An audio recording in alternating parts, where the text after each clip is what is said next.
আসসালামু আলাইকুম রহমতুল্লাহ। সুপ্রিয় শিক্ষার্থী ভাই ও বোনেরা, আপনারা যারা 2024 সালের এসএসসি সমমান পরীক্ষায় উত্তীর্ণ হয়েছেন, সকল প্রিয় শিক্ষার্থীদেরকে জানাচ্ছি অভিনন্দন।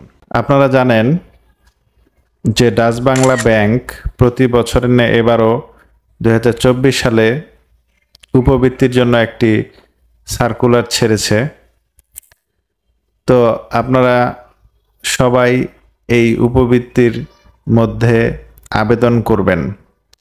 যার ভাগ্যে লেগে যাবে সে অবশ্যই একটা বড় অঙ্কের টাকা পাবে। প্রায় 2 বছরের মধ্যে সে 67,000 টাকা পাবে, আর প্রতি মাসে সে 2500 টাকা করে পাবে।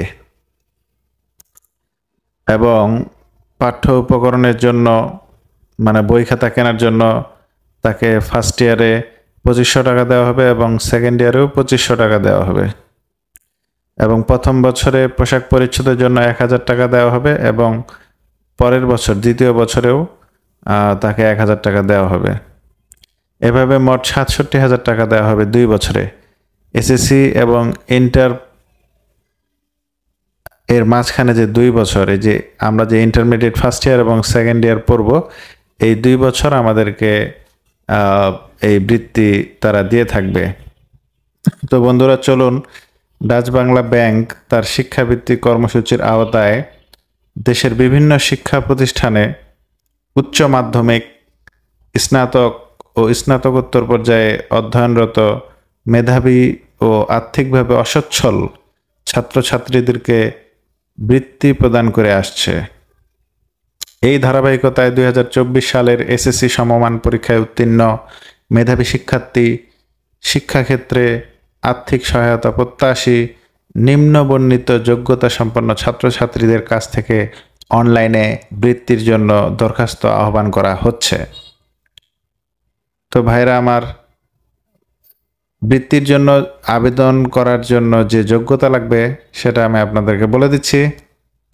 যারা 2024 সালে এসএসসি পাশ করেছেন, বিশেষ করে যারা সিটি কর্পোরেশনভুক্ত এলাকায় বসবাস করেন এবং সিটি কর্পোরেশনভুক্ত এলাকার শিক্ষা প্রতিষ্ঠানগুলো থেকে পাশ করেছেন, তাদের জন্য অবশ্যই জিপিএ 5 পাওয়া বাধ্যতামূলক।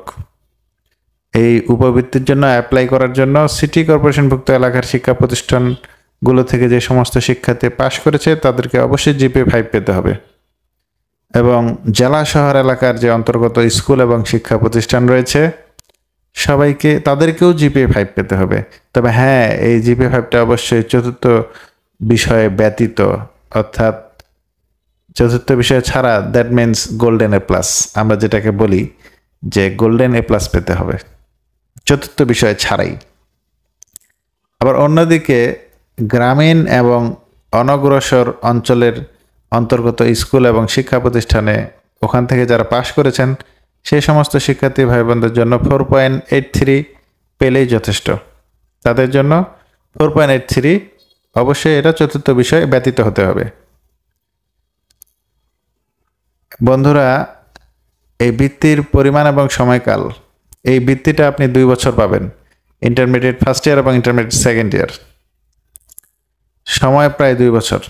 প্রতি মাসে আপনাদেরকে 2500 টাকা করে দেওয়া হবে এবং প্রথম বছরে আপনাদেরকে বই খাতা কেনার জন্য 2500 টাকা দেওয়া হবে এবং পোশাক পরিচ্ছদের জন্য 1000 টাকা দেওয়া হবে।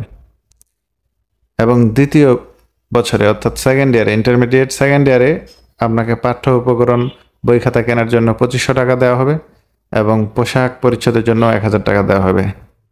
এছাড়া আপনারা প্রতি মাসে 2500 টাকা করে তো পাচ্ছেনই। যেমন এসএসসি পাশ করার পর যখন আপনি ইন্টারমিডিয়েট কলেজে অ্যাডমিট হবেন, তখন আপনাকে প্রতি মাসে 2500 টাকা করে এই ডাচ বাংলা ব্যাংক বৃত্তি দিবে। যদি আপনি এই বৃত্তিটা পান, তাহলে দেখেন ফার্স্ট ইয়ারে 12 মাস, সেকেন্ড ইয়ারে 12 মাস, 24 মাস আপনি 2500 টাকা করে পাবেন। আর সাথে সাথে প্রথম বছরে বই খাতা কেনার জন্য 2500 প্লাস ড্রেসের জন্য 1000, দ্বিতীয় বছরে বই খাতা কেনার জন্য 2500 প্লাস ড্রেস এর জন্য 1000 টাকা পাবেন। মোট আপনারা এই 2 বছরে 67,000 টাকা পাবেন। তো বন্ধুরা, এই বৃত্তির জন্য যে সমস্ত নীতিমালা আছে সেগুলো আপনাদেরকে বলছি। যে সমস্ত ছাত্রছাত্রীরা সরকারি বৃত্তি পাবে তারা এটাতে অ্যাপ্লাই করতে পারবে। তবে যারা সরকারি বৃত্তি ছাড়া অন্য কোনো উৎস থেকে বৃত্তি পাবে তারা ডাচ বাংলা ব্যাংকের শিক্ষাবৃত্তির জন্য বিবেচিত হবেন না। আবার আরেকটা রয়েছে যে গ্রামীণ এবং অনগ্রসর এলাকায় যারা গ্রামে থাকে এবং যে সমস্ত এলাকায় মানে মানে আপনার কি বলবো, যে সমস্ত এলাকাতে মানে ওরকম আধুনিকতার ছোঁয়া নেই, ওই সমস্ত এলাকায় মানে যে সমস্ত শিক্ষা প্রতিষ্ঠান রয়েছে ওই সমস্ত শিক্ষা প্রতিষ্ঠান থেকে যে উত্তীর্ণ ছাত্রছাত্রীরা আছে তাদের জন্যই মূলত এই বৃত্তিটা 90% মানে 90% নির্ধারিত থাকবে। এবং মোট বৃত্তির যতজনকে বৃত্তি দেওয়া হবে মোট বৃত্তির 50% অবশ্যই ছাত্রীদেরকে প্রদান করা হবে। 50% ছাত্রীদের প্রদান করা হবে।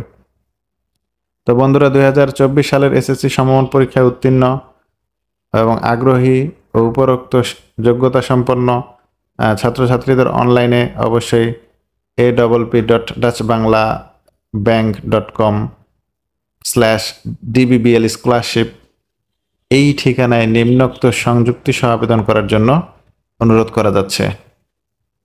আপনারা কম্পিউটারের দোকানে যাবেন, নিকটস্থ কম্পিউটারের দোকানে, অথবা নিজের স্মার্টফোন দিয়েও এই আবেদনটা করতে পারবেন। কম্পিউটারের দোকানে গেলে ডাচ বাংলা ব্যাংকের এই আবেদনটা আপনারা করতে পারবেন। আবেদনকারীর পাসপোর্ট সাইজের রঙিন ছবির স্ক্যান কপি লাগবে আবেদন করতে, এবং আবেদনকারীর পিতামাতার পাসপোর্ট সাইজের রঙিন ছবির স্ক্যান কপি লাগবে, এবং এসএসসি সমমান পরীক্ষার নম্বরপত্র ও প্রশংসাপত্রের স্ক্যান কপি লাগবে। নম্বরপত্র অর্থাৎ একাডেমিক ট্রান্সক্রিপ্ট এবং আপনার স্কুল থেকে আপনাকে যে প্রশংসাপত্রটা দিবে এই প্রশংসাপত্রটা লাগবে।